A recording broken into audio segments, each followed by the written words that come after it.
Bismillahirrahmanirrahim. Allahumma salli ala Muhammad wa alihi tayyibin at-tahirin. Assalamu alaikum wa rahmatullah. En el nombre de Dios, el clementísimo, el misericordiosísimo, la bendición y la paz sea con los profetas y mensajeros de Dios, especialmente con Muhammad y su familia purificada, y los grandes mensajeros, Moisés, Jesús. La paz sea con todos ustedes. Yo voy a hablar del legado del Imam Hussein. El Imam Hussein, la paz sea con él, era nieto del profeta Muhammad, era sucesor y era el conductor o líder natural y aquel que Dios había elegido para conducir a los musulmanes tras el fallecimiento del profeta, de su padre Ali, de su hermano mayor Hassan. Estos eran aquellos que Dios había elegido, el profeta y su familia, tal como en muchos versículos coránicos podemos apreciar y en muchos dichos proféticos que son transmitidos por los sabios y que son resguardados en los grandes libros de tradiciones proféticas. Las religiones, como sabemos, siempre se dan en ellas una serie de antagonismo y conflicto entre aquellos que conservan el legado puro de los profetas y tienen una enorme fuerza liberadora, revolucionaria, de conocimiento verdadero de Dios, de sinceridad, de desapego, de piedad, de preocupación y sensibilidad por los pobres, de liberación de los yugos de la opresión. Por un lado, estos representantes y estos verdaderos creyentes, por el otro lado, los pseudo religiosos, aquellos que se aprovechan del instrumento poderoso de la religión y de la creencia de las masas de la gente para oprimirlas, para engañarlas, para poner esta religión sagrada, bendita, que tuvo su origen en estos grandes profetas revolucionarios, al servicio de los poderosos. Este antagonismo que se dio en el judaísmo, que se dio en el cristianismo, también se dio en el islam. ¿Cuál es la figura del Imam Hussein dentro de este conflicto? El Imam Hussein va a ser la persona que va a impedir con su resistencia, con su sacrificio, con su sinceridad y su enseñanza, va a impedir la metamorfosis o la transformación del Islam en opio de los pueblos, como diría Marx, en una falsa religiosidad, en una transformación que haga que quede únicamente el nombre del Islam, pero vacía de contenido, y que se vuelva un instrumento en manos de los poderosos. No solamente el Islam hoy tiene la fuerza que tiene en el mundo porque conserva su vocación de poder, sino además porque el Islam es la última de las religiones reveladas, es la continuidad del judaísmo y del cristianismo. Mahoma o Muhammad era descendiente de Abraham, de Ismael, mientras que Jesús lo es de Isaac. Es decir, entre todos ellos vemos una unidad, un mismo Dios que se revela y que transmite su religión, que en un momento esta religión del único Dios adopta el nombre de judaísmo, luego del cristianismo, luego del islam, pero es una sola religión. Muy bien.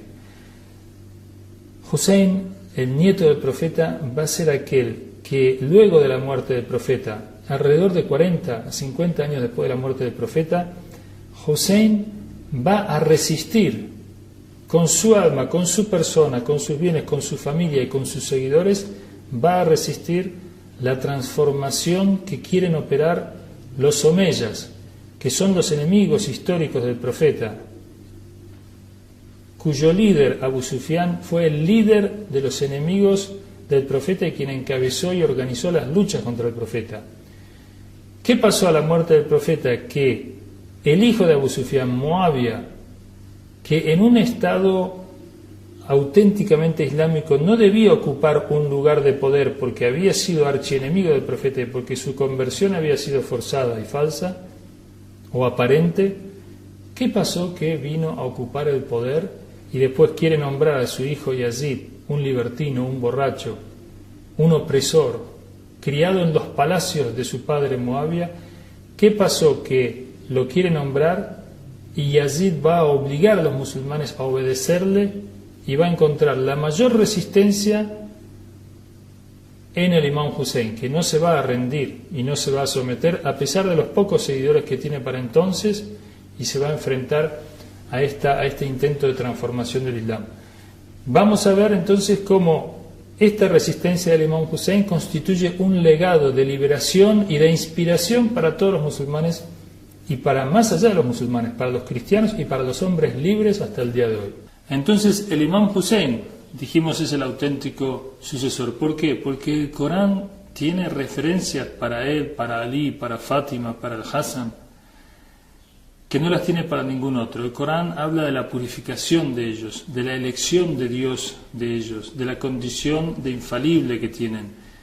Habla de la categoría que tienen para suceder al profeta. Dios en el Corán les promete el paraíso, dice وَجَزَاهُمْ بِمَا صَبَرُوا جَنَّةً وَحَرِيرًا.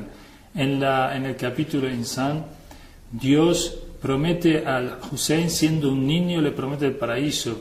Él acompaña al profeta en ocasiones muy importantes, y en general los musulmanes coinciden en que el Hussein, al igual que el Hassan, el Imam Ali o Fátima, tenían las condiciones más elevadas, al punto que es conocida la tradición del profeta que dice que el Imam Hussein es el señor de los jóvenes del paraíso. Dijo el profeta Muhammad: quien ama al Hussein me ama, y aquel que me ama, Dios lo ama, y aquel que Dios lo ame, lo introducirá en el jardín, en el paraíso. Por el contrario, aquel que odia al Hussein, o se enfrente al Hussein, o pretenda humillar al Hussein, entonces Dios lo humillará y Dios lo castigará, y lo hará entrar en el infierno. Es decir, que pone el Imam Hussein como criterio del camino correcto, del modelo correcto, de la implementación correcta del Islam. Un Islam que, por otra parte, como dijimos, va a ser el objetivo de todas las revelaciones, de todos los profetas, el objetivo de Moisés, el objetivo de Jesús, de Abraham, de Noé y de Muhammad. La implementación del reino de Dios en la tierra, la justicia, ese anhelo que moviliza a los pueblos hoy, ayer y mañana. Ese anhelo que mueve, esa esperanza que mueve a los pueblos a estar permanentemente corrigiéndose o intentando corregirse.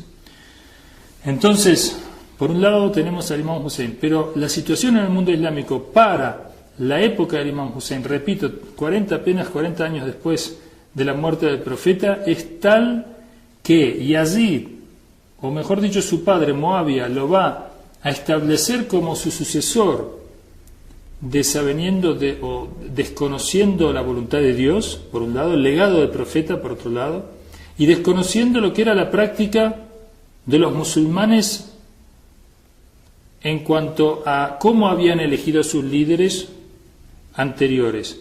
Instaura la monarquía por primera vez, nombra a su hijo Yazid. Yazid, que además de pertenecer a esta familia enemiga del profeta, él en su persona era un hombre libertino, era un hombre borracho, era un hombre injusto, opresor, tirano, y ninguno de los musulmanes, la gran inmensa mayoría de los musulmanes, lo detesta, lo aborrece, y en todos los libros de los sabios está visto como una persona tiránica, injusta, opresora, que de ninguna manera tenía las cualidades para gobernar el mundo islámico.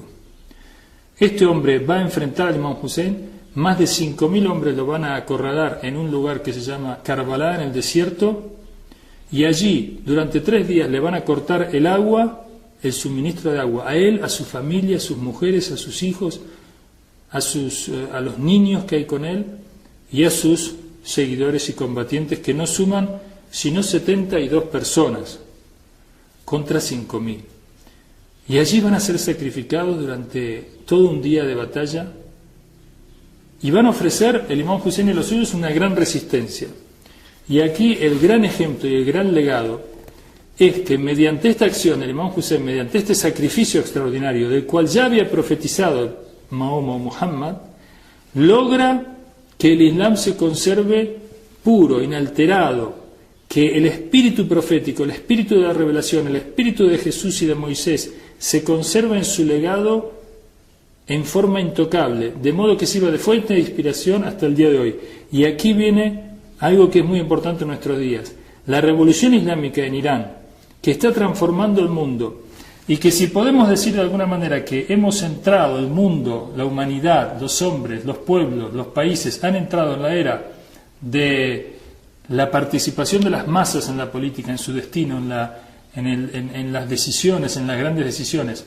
Si se ha comenzado esta era y todavía falta mucho por recorrer para que los pueblos, las mayorías, las masas sean dueñas de su destino y que realmente tengan en sus manos el gobierno de sus asuntos, si hemos entrado en esta era, pero falta mucho para concretarla, para que se acaben los privilegios, podemos decir también que la revolución islámica de Irán, con toda su fuerza y con todo su desafío a los poderosos, está a la cabeza de este movimiento. Y esta revolución, el imam Khomeini dice que esta revolución ha sido inspirada en el legado y en el ejemplo del imam Hussein, la paz sea con él. Entonces, la